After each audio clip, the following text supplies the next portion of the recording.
Theresa May has welcomed Donald Trump's promise that he'll work to get a post-Brexit trade deal between the US and the UK done quickly and done properly. It comes a day before the Prime Minister makes her highly anticipated speech on leaving the EU, in which she's expected to say the UK is prepared to accept a hard Brexit. The President-elect made the comments in an interview for The Times with Michael Gove, now a Conservative backbencher, but a leading campaigner for Brexit during the referendum campaign. I thought the UK was so smart in getting out. And you were there, and you guys wrote it, put it on the front page. Yes. Trump said that Brexit was going to happen. Yes. Right? And it happened. Yes. And that was where it was going to lose easily. You know, everybody thought I was crazy. Obama said they'll go to the back of the line, meaning if it does happen. And then he had to retract. That was a bad statement. And now we're at the front of the queue. I think you're doing great. Yeah. I think it's going great. And countries want their own identity. And the UK wanted its own identity. But I do believe this, if they hadn't been forced to take in all of the refugees, so many, with all the problems that it entails, I think that you wouldn't have a Brexit. Well, Mr. Trump's pledge was welcomed by the Foreign Secretary, Boris Johnson. I think it's very good news that the United States of America wants to do a good free trade deal with us and wants to do it very fast. And it's great to hear that from President-elect Donald Trump. Clearly, it'll have to be a deal that's very much in the interests of both sides, but I've no doubt that it will be.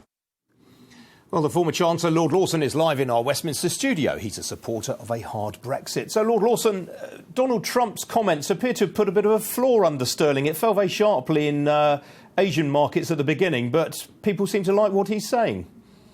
Well, the markets certainly have liked the position after Brexit, or after the Brexit decision in the referendum, because the stock market has gone up to record highs.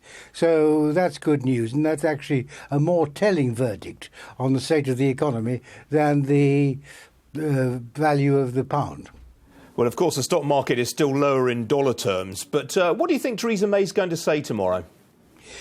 Well, I have to tell you, I'm sorry to disappoint you that she has not given me an advanced copy of her speech, so I don't know what she's going to say, but we don't have to wait very long.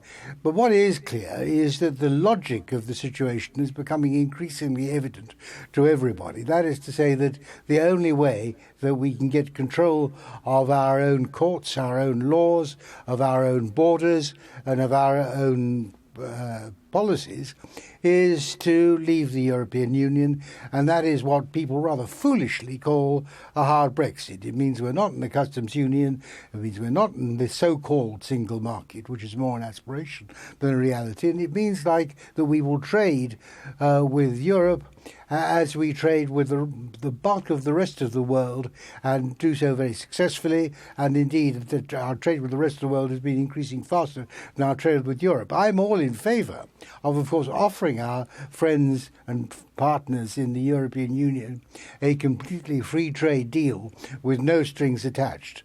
But I'm afraid that they're not going to accept that. So we offer that, they turn it down, and so we join the rest of the world and have a fairly global, really global future. Why do you think that the EU is going to turn down any terms that we offer them and that we'll have to fall back on WTO agreements? I think that nothing wrong with the WTO agreements. As I say, that's the basis on which we trade with the bulk of the world. But most of our trade is conducted on that basis. And indeed, Americans and others trade with the European Union more generally very successfully on WTO basis. There's nothing to be afraid of a WTO basis.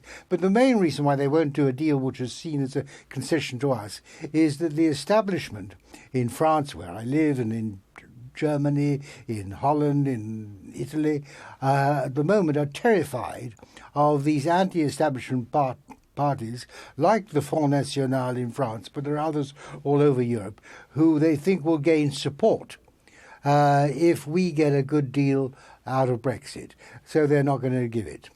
Now, you mentioned you advocate leaving the customs union. Industries like the car makers in the UK have said they very much want us to remain in the customs union. Isn't that going to be incredibly disruptive to the UK's manufacturing sector? No, not at all. They'll do very well. And, of course, to the extent that tariffs are put up against our exports, we import far more. So they'll find it easier to sell cars in the British market. If you go around the streets now, you find that the great bulk of the cars are imported. That may cease to be the case. As I say, I'm in favour of free trade, but I don't think that a free trade agreement is something that, with no strings attached, which is vital, is something which our partners in the European Union will accept.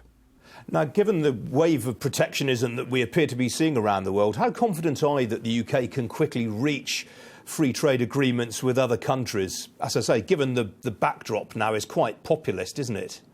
Well, populist is a misnomer. What populist is it's a rebellion against the political correctness, which has been a blight on politics in so many countries, including the United Kingdom. People are prepared to think for themselves for a change and don't believe that there's only one view on any issue which is politically correct. So it's good to emancipate oneself from that sort of intolerance, and it is intolerance, and also lazy thinking. Now, your successor in number 11 at the moment, Philip Hammond, told a German newspaper at the weekend that if we didn't get the kind of deal we wanted from the EU, we might have to become a Singapore-style tax haven. Is that something you would favour? I mean, you were a great tax cutter in your day. Presumably you'd welcome this. I think that the policy we've been pursuing during the Thatcher years when I was Chancellor, and in general which we continue to pursue, is the right policy. I don't think we need to change the policy. If it is sensible to reduce taxes, we reduce taxes. And indeed, once we're out of the European Union, which we have to pay net £250 million every week to belong to, then we will have money in hand, which some of it might be used for tax cuts. But I don't think we need to threaten our friends in Europe. We will just conduct ourselves sensibly, and the context for the economy nowadays, as you well know, Ian, is global. It's not European. And the problem is these little Europeans have very great difficulty in understanding the global context. We will have a global perspective, which is understandable because of our history, because of the former empire and the Commonwealth, and the factor that the Anglosphere, the English-speaking nations have a lot in common, historically and in other ways. So I'm very optimistic. I think that Brexit, handled properly, gives us a great opportunity.